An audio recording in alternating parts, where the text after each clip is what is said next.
Welcome to today's Threading Thoughts. We will be discussing some of the challenges in skilling for the automotive industry. The many challenges faced by the automotive industry, such as attrition and spiraling wages, impact competitiveness because of inadequate standardization, assurance of skill levels, multi skilling requirements, certification, and a continuous need for upgradation. Meeting world skills standards is another major challenge. Meeting the industry's requirements of skilled manpower requires attracting potential candidates and equipping them with the necessary skills. Higher value additions through skilling would need to be integrated into the skill development to help both the industry as well as their career goals. And this capital creation, facilitated by value addition through adequate skilling, will eventually lead to more economic activity and consequently additional jobs. However, the question remains if we can make skills aspirational and integrate it with academic and career pathways. Mr. Arindam is the Chief Executive Officer of the Automotive Skill Development Council, ASDC. He has 28 years of work life dedicated to seeking operational excellence with professional experience largely divided between manufacturing, mainly in the automotive supply chain function, and education and training. After an initial decade of work with manufacturing companies such as Maruti Udyog and Honeywell International, he was part of the founding team at CL Educate, formerly Career Launcher, and worked for a decade as the director and co-founder across various functions of the organization. He was instrumental in setting up the skills training and international operations divisions at Career Launcher. In his last role, he was working as a Chief Academic Officer at HT Media Limited to help the organization scale up its training businesses in supplementary education. He is now leading the Automotive Skills Development Council, the first sector skills council in India. We're so happy to welcome Mr. Arindam to today's podcast. Thank you so much for joining us on Threading Thoughts. My pleasure. It's a wonderful initiative, and I'm happy to be part of it. Thank you so much. So, according to you, what are the four challenges that you foresee for driving automotive skills development, and how can we overcome this? Yeah, that's a very, very pertinent question in today's context, especially, with information being available on fingertips, it's always very confusing for people to kind of make a choice of a career and which career to go for and stuff like that. So, talking about challenges that we see in terms of skill development in automotive sector, um, there are a couple of thoughts that come to my mind immediately, and one is essentially that a lot of youngsters in the Indian context, especially, still feel that automotive is all about greases and getting dirty, and it's computers and mobiles are like more fancy things and cool things to be associated with, rather than an automobile. And even if you look at automobile, major interest seems to be only in the design area, which does not necessarily employ a lot of people. You only have that many people who can get into automobile design. Um, and that also is getting a lot of assistance with the computerized softwares, etc. So it's not a lot of manual work that needs to be done in terms of automotive design. Now, where I think a myth that needs to be broken is that it has to be seen. Automobile in today's context needs to be seen in terms of being a moving computer, essentially. And it's a very fancy integration of various technologies that are available across various industry domains. And if we look at the hierarchy of adoption of technologies, we do see that space is one area where a lot of new technologies kind of get developed. Then those many of those make it into the aerospace aviation industry. Right, right. And so in terms of, the challenge that one of the key challenges that we see is in terms of, people do not finding this very aspirational in terms of coming into the automotive space, thinking it's not a very exciting area to be in. So that myth kind of needs to be broken, and that's one of the areas that we are definitely focusing in terms of promoting what today's automobiles are. It's a fantastic amalgamation of the various technologies that are getting developed. Whether automotive have moved from being a mechanical device to an electromechanical device. The second point is in terms of the second challenge that I want to highlight is the fact that a lot of training needs reasonable amount of investments in terms of equipments, etc. It's very unlike training for a retail industry or probably you know. Maybe apparel making or tailoring, beauty, etc. I mean, these are all very popular courses among youngsters. And one advantage that they have is that because they don't need a huge amount of investment in a training infrastructure, they do have a training center which is nearby. Whereas in case of automobiles, you will have to find out a training center which might be quite some distance away. In terms of these kind of opportunities, there aren't many that are available in every nook and corner, and therefore a lot of people would not want to make that extra effort. The third, a very interesting but as well as a current challenge is that there is a lot of technology disruption that is happening in the automotive industry because of the development of connected vehicles, electric vehicles, certain levels of autonomous vehicles that are being used.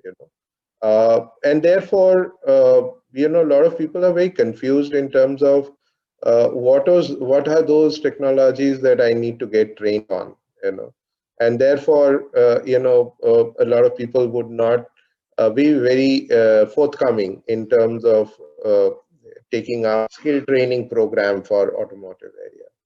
And finally, I think which is not so much um kind of a specific challenge to the automotive skill development, but overall on the skill development side is, there is a lot of craze in this country about getting degree and, graduation degree programs and stuff like Multiple that. So certifications, people who, degrees.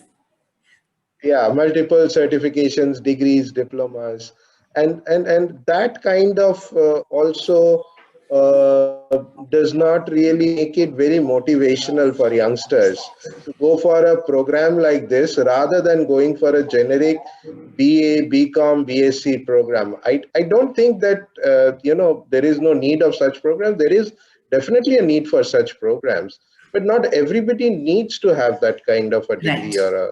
or a diploma.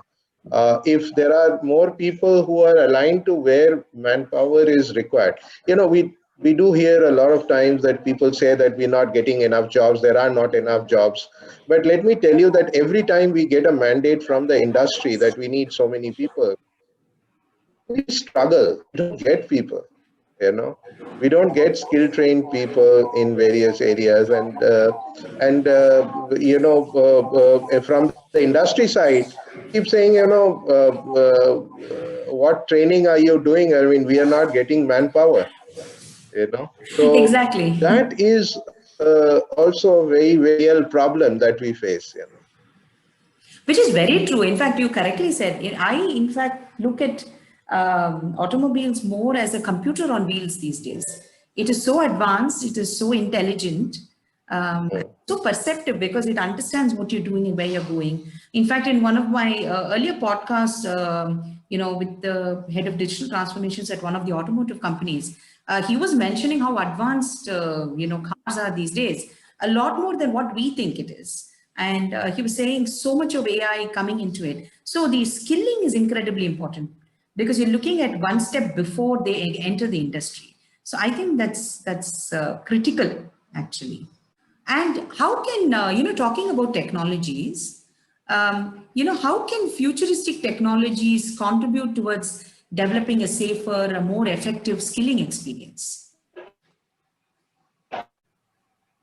Yeah, so with the newer technologies, there are two sides to it. One is that they are getting used in the cars, and therefore people need to kind of reskill or upskill to be able to use those technologies in their current workspace. And that's something which we are working very closely with a lot of our industry partners, where we are looking at specific skilling, especially areas like digital skills improvement, smart manufacturing areas, electric vehicle related areas, the larger gamut of the industry 4.0 uh, use of industry 4.0 concepts in the automotive industry in terms of manufacturing and research and development. So that is on one side. The other side is essentially in terms of using some of these technologies for training purposes itself. So which is where we have kind of now engaged with a lot of partners in terms of uh, e-learning, mobile learning, use of. We are also experimenting now with use of technologies like augmented reality, virtual reality in training space itself. So while the e-learning area has seen certain developments in terms of gamification of content, etc. We are also looking at use of AR VR techniques for the purpose of skill training, and that's something again I think will be useful not only for making the training much more efficient, much more standardized. It will also be the advantage of using some of these technologies is that while people are using these technologies during their training phase, they also become much more comfortable using them while they are at work on various other applications. So it serves that dual purpose, and that's the thought that we have in terms of adopting some of these concepts. Oh, that's absolutely fascinating, and it's very true. As you said, if you've already used it on a smaller scale during training, it's no longer new or unique or unknown, right? So you take Mm, the unknown factor out of your future needs, and that's I think sure, important. But absolutely. and one thing I'm a little curious about. So, what are digital twins, and how do they navigate the disruption in the manufacturing industry?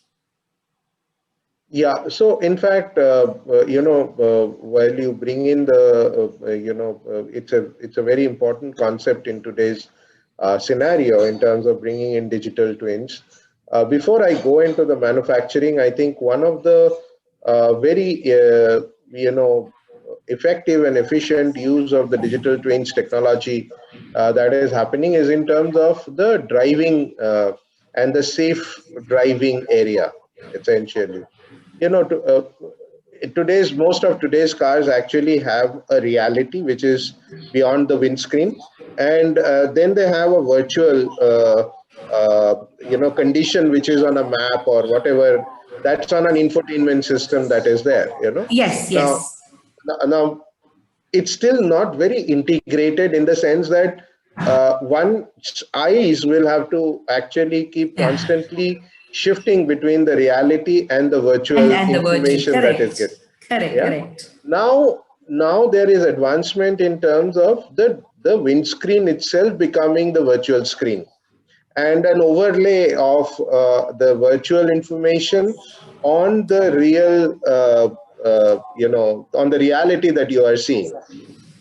And that adoption is a very exciting innovation that is happening, and I think the more that technology gets developed, and the more adoption it happens, I think our roads will become much safer. Driving will become a much more it will be back to old days when people used to love driving. Right. In today's city conditions, you hate driving that way.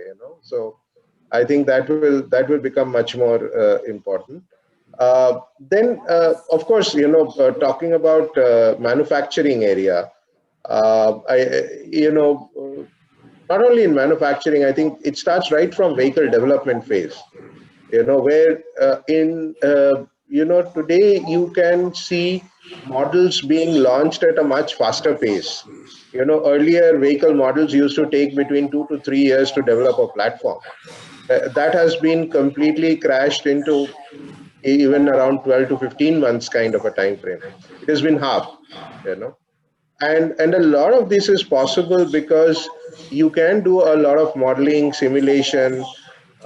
You can have a digital twin of a prototype. So earlier everything used to depend on making a prototype, running it, getting a feedback, and then incorporating it back into the design. Now, today, you don't need to manufacture a prototype because you can run n number of simulations on your software. Has reached a level where you can actually manufacture a prototype and do a physical testing. That itself can actually make a lot of impact in terms of crashing this developmental time. And then finally, in terms of manufacturing, the digital twins obviously make a lot of difference because it runs into predictive, maintenance. Right. Uh, you can actually analyze a lot of data that gets generated while manufacturing. You can make we've all have been growing up with the concepts of lean efficient manufacturing, etc. Absolutely. Right. While we were doing it with a lot of manual intervention, today's use of digital twins integrated with the hardwares that you have in terms of industrial IoTs, etc., makes it a much more efficient way of managing the whole thing and making it actually available and applicable for that purpose. Which is a great opportunity for us to look at the use of digital twins. I think that's really useful because by doing these prototypes physically every time, we also waste a lot of time and energy and a lot of man hours. Now, when you develop a prototype virtually, there are all these checkpoints that you can have, and it's much faster to see this works, this doesn't work, perhaps include new material types. So that has definitely made it more efficient, I hope, and also saved a lot of time and money that we spend on all of these prototypes. So it just makes, I think, the innovation a little smarter. So that's a lovely use of these digital twins. And talking about this, driving is difficult. Driving is sometimes like a video game. You have no idea who's coming in and out. Those are all challenges that we face. And these are amazing, amazing innovations. But it requires a lot of collaboration. So, how can public private partnerships contribute towards this demand for digital skills? Yeah, so in fact, what happens is that a lot of work that we do in terms of safer driving, integrating it with driving training that is happening, and also use of let's say driving simulators, for instance, in terms of training. Many of these opportunities are possible today for the government to kind of take care.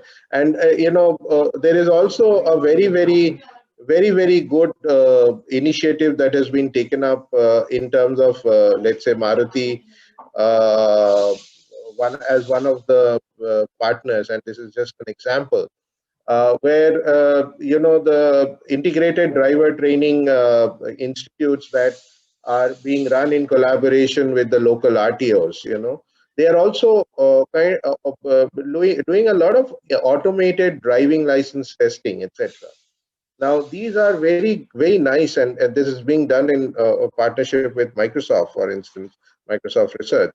And these applications are applications not only being innovated only for the Indian markets, but it is for a larger adoption of the world markets as well, because it has huge implications of the entire area of road safety and driver education that is required in terms of making it work for the people who get involved in this process. And at ASTC, we are also looking at how do we make some of these efforts reach a certain scale in partnership with the government, with the local governments, with the state governments, with the central governments, and the government obviously is today much more open, much more flexible in terms of adoption of technologies, use of technologies for public services, and that has really helped us in the long term. I mean, that can really help us significantly in the long run, because the impact of this is going to go to the masses, and that's really very helpful. Driving, for instance, is a huge opportunity area.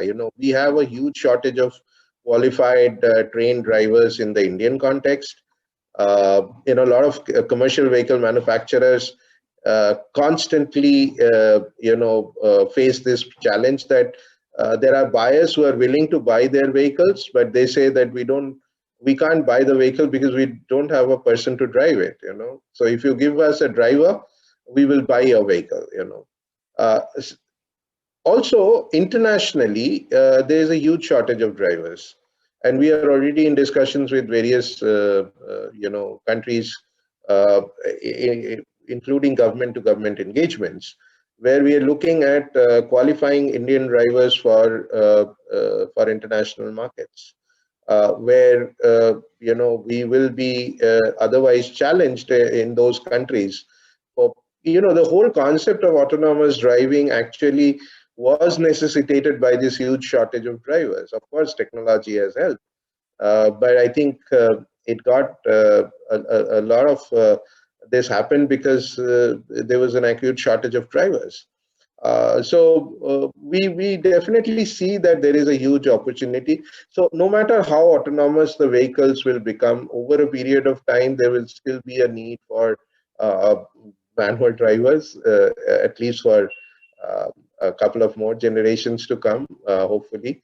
And even if that is not there, I mean, even if you have an autonomous vehicle, you would need people with driving skills to be able to Exactly. develop those vehicles. And So somebody to man it throughout and make sure it's yeah, and train it.